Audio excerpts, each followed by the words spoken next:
yung sinabi nito ni ni Hontiveros. Ano yung tinanong ni Hontiveros?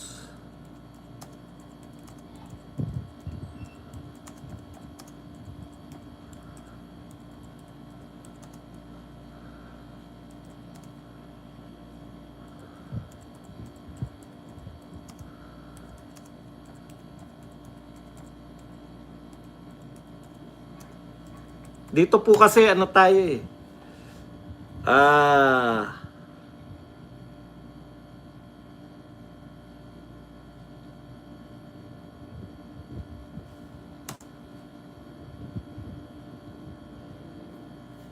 Tignan nyo yung pasakalin natin.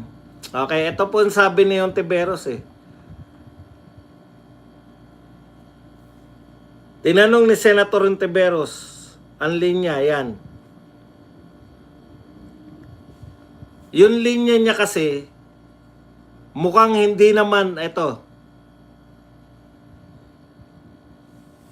po sabi ni Hontiveros, ang mga video clip na ipinakita ay hindi direktang nagpapatunay na kumuha o nag-hire ng assassin ang Vice Presidente. Di ba? Yan po yung logic ng sinasabi niya eh. So, hindi pala nagpapatunay yung video na nag-hire ng assassin si Vice President. Kaya niya tinanong, bakit po impeachable yan? Bilang judge, dapat naisip mo, wala sa ebidensya yung binibintang nila. Yun na po yun eh. Wala sa ebidensya yung binibintang nila. Si Hontiveros na mismo yung nagsabi. Kaya tinanong niya, bakit may legal na basehan para mag-impeach? Di ba?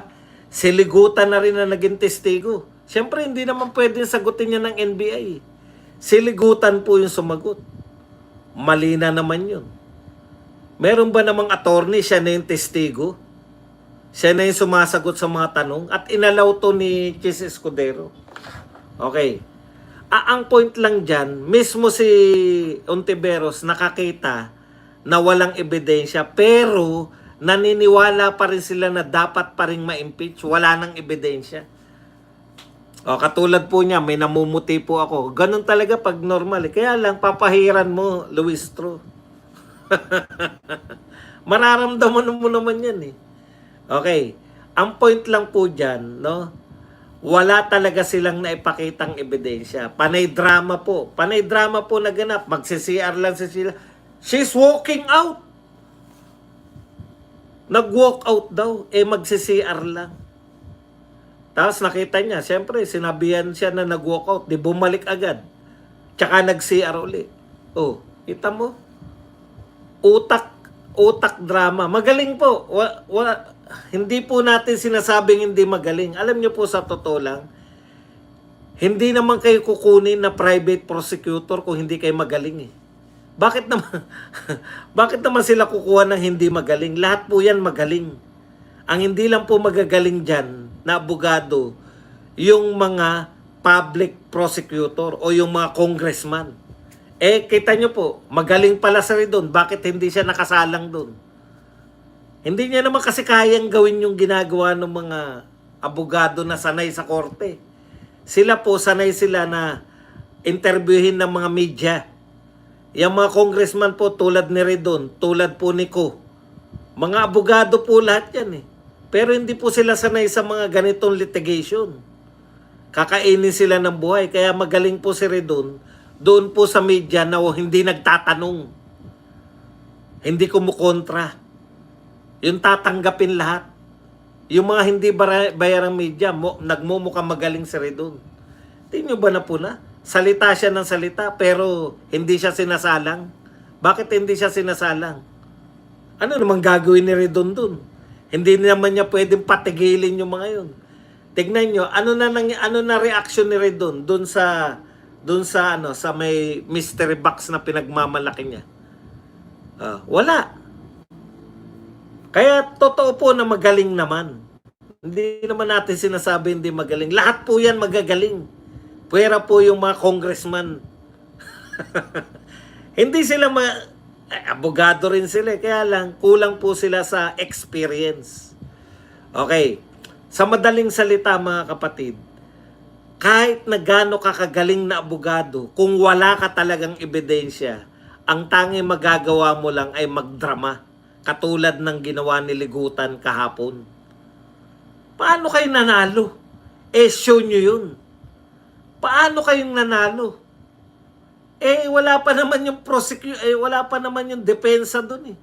Ngayon pa lang po, ngayong araw pa lang po, magko-cross-examine yung depensa. Paano nyo idedeklara ni Adjong na nanalo daw sila kahapon?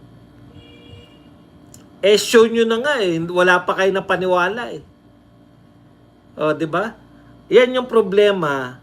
Sa tagal na yung sinaraan si BP Sara, lahat yung paninira nyo na yan, na ipansira nyo na.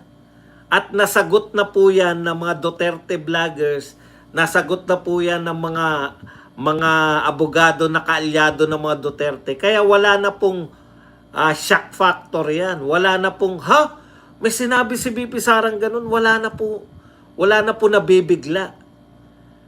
Parang walang silbi eh. Kita nyo po yung reaction ng mga tao. Narinig na namin yan.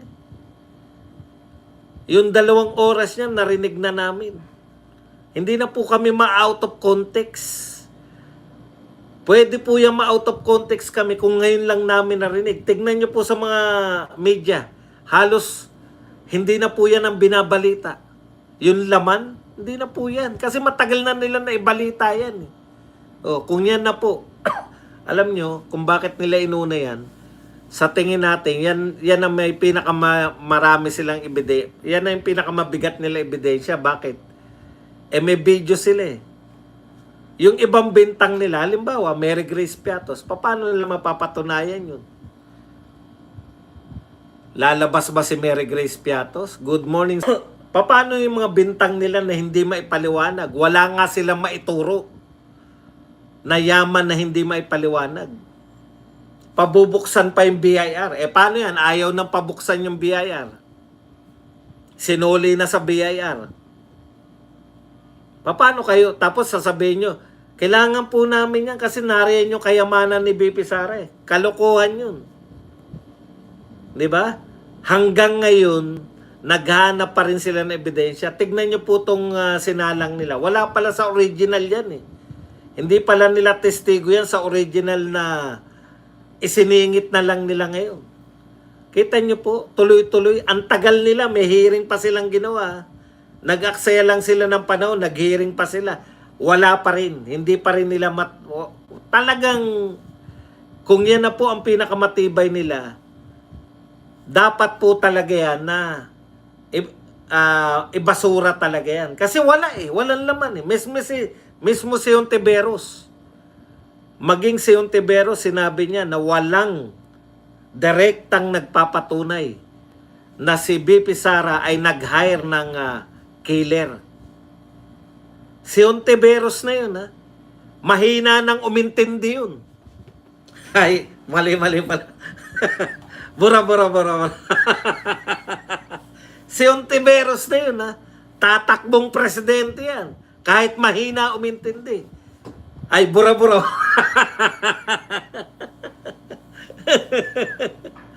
Na-imagine nyo po kung siya po magiging presidente, si Ontiveros. Di ba? Tuloy-tuloy lang pong pagpapaikot dyan. Nakita na ni Ontiveros na wala talaga. Kung yan na po, may matatag, sinasabi nyo, matatag na ebidensya yan. Yung video ni BP Sara, wala naman pong saysay. Ha? Partida yan, si Ontiveros na nagsabi niyan. Isa sa pinaka walang katuturan. Isa sa pinaka walang katuturan. Ang lakas ng ambisyon niyang tumakbo. Hindi niya nga naunawaan kung bakit. Kita mo, binisto niya. Siguro ganito yan. Ang script nila ganito. Ito po, ano ko lang binubuo ko lang. Kasi, di ba, parang pinahamak mo yung hindi ka nakatulong sa prosecution eh. pinahamak mo pa sila eh. Pero alam ko na yung nangyari dyan eh. Malamang yan, si Ontiveros, napag-uusapan nila na wala naman tayong makikita rito na ano, no? Na ebidensya. Kaya yung ano nila, di ba? Walang ebidensya tayong makikita dito. Kaya tatanungin mo na lang yung abogado, bakit i-impeach? Pero hindi po sinabi sa kanya na sabihin mo na wala tayong makitang ebidensya. Hindi ba palpak yun? Wala kayong nakitang ebidensya, tapos tatanungin mo bakit i-impeach pa rin si BP Sara. Ang script dyan, kung may script man, kung may script lang, pero malamang may script. Dahil ang talino ni Hontiveros, hindi nyo ba napupuna ang talino niya? Pinakamatalinong kandidato yan pag nagkataon. Pag hindi tatakbo si Manny Pacquiao.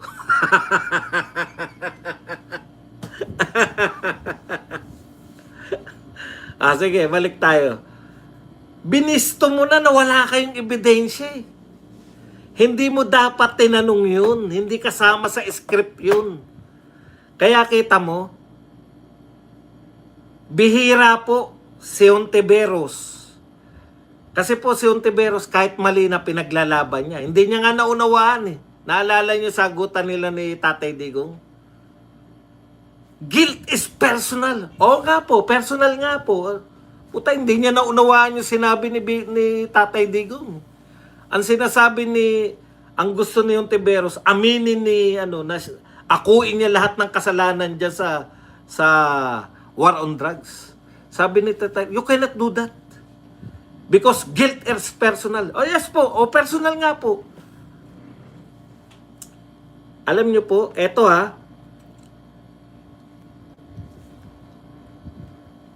ang ugali ni Ontiveros kahit mali siya, hindi po aamin na mali siya. Pero tignan niyo po to, kung ano po yung gusto niyang mangyari.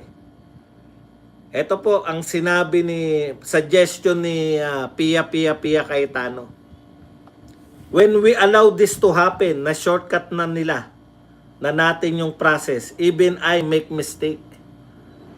Please call me out if I make a mistake and ask the kind of question that should be asked properly by a judge. Sinasabi ni Pia dito, mali yung tanong ng judge eh. Yung tanong na yan, para yan sa closing na. Bayang magiliw na, isasara na. Closing argument yan eh. Tatanungin mo.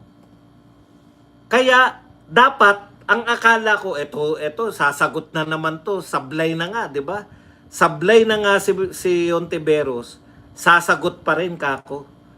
Sablay to. Pagtatanggol niya pa rin yung mali niya. Nagulat po ako, ito po yung sinagot eh. If you wish to strike out the response of the prosecutor, and so be it. But for clarity again, my intention was not to provoke a closing statement. So willing siyang burahin eh. Bakit? Alam niyang mali siya eh. Alam niyang dapat sa script. Sa kanila lang yun. Alam niyo yun, nag-uusap tayo. Wala tayong matatag na ebidensya. Kaya tanungin mo na lang ako. Tanungin mo na lang ako, Risa. Sabihin mo na, bakit impeachable? Ako nang bahala magpaliwanag. Sinabi pa, wala kaming matatag na wala kaming nakikitang matatag na ebidensya. Hindi naman ganun yung pagkakasabi. Pero mas malala pa nga yung sinabi.